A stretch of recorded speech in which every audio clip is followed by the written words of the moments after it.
আমরা আজকে অন্তর্বর্তীকালীন এই সরকারের কাছে জোর দাবি জানাতে চাই, যে বিচারই আপনারা করেন, 2006 সালে 28 অক্টোবর ফেসিবাদের উত্থান হয়েছে, সেদিনই মূলত বাংলাদেশ পথ হারিয়েছে, সেদিনই বাংলাদেশে রক্তের বন্যার হোলি খেলা তারা শুরু করেছে। সুতরাং যে বিচারই বাংলাদেশে শুরু হোক, প্রথম শেখ হাসিনার সেই লইগি বৈঠার নির্দেশদাতা হিসাবে তাকে গ্রেপ্তার করে প্রথম এই বিচার দিয়ে শুরু করলে বাকি বিচারগুলোই কেবলমাত্র সফল এবং সার্থক করা সম্ভব।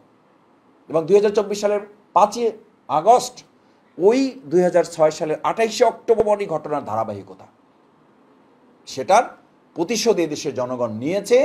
যে শেখ হাসিনা একটা ফ্যাসিস্ট, শেখ হাসিনা একটা খুনি, শেখ হাসিনার মধ্যে কোনো মানবিকতা নেই। যদি মানবিকতা থাকে তাহলে একটা দলের কর্মীদেরকে সে কি করে লগি এবং বৈঠা নিয়ে আসার নির্দেশ দিতে পারে, কি করে তার দলের কর্মীদের হাতে AK-47 ধরিয়ে দিতে পারে, চাইনিজ রাইফেল ধরিয়ে দিতে পারে। সেই সময় আমাদের এই ভাইদেরকে হত্যা করে মানে সাপের মতো পিটিয়ে যারা মেরেছে, আমাদের ভাইদের লাশের উপরে নৃত্য করেছে, কতটা মানে ইমোশনাল ব্যাপার এটা। আপনারা আসলে ওই দিনের ঘটনাগুলো চোখে না দেখলে এগুলো বর্ণনা করে শেষ করা যাবে না, বর্ণনা করে তুলে ধরা যাবে না।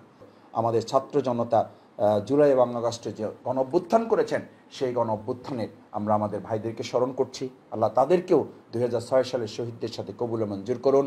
এবং এই শহীদের রক্তের বদলা হিসেবে তারা যে স্লোগান তুলেছিল উই ওয়ান্ট জাস্টিস, সেরকম একটা ইনসাফপূর্ণ, জাস্টিসপূর্ণ একটা সুন্দর বাংলাদেশ যেন আমরা বিনির্মাণ করতে পারি, সেই প্রত্যাশা ঢাকাবাসীর কাছে, আমার শ্রদ্ধেয় প্রিয় দেশবাসীর কাছে করছি।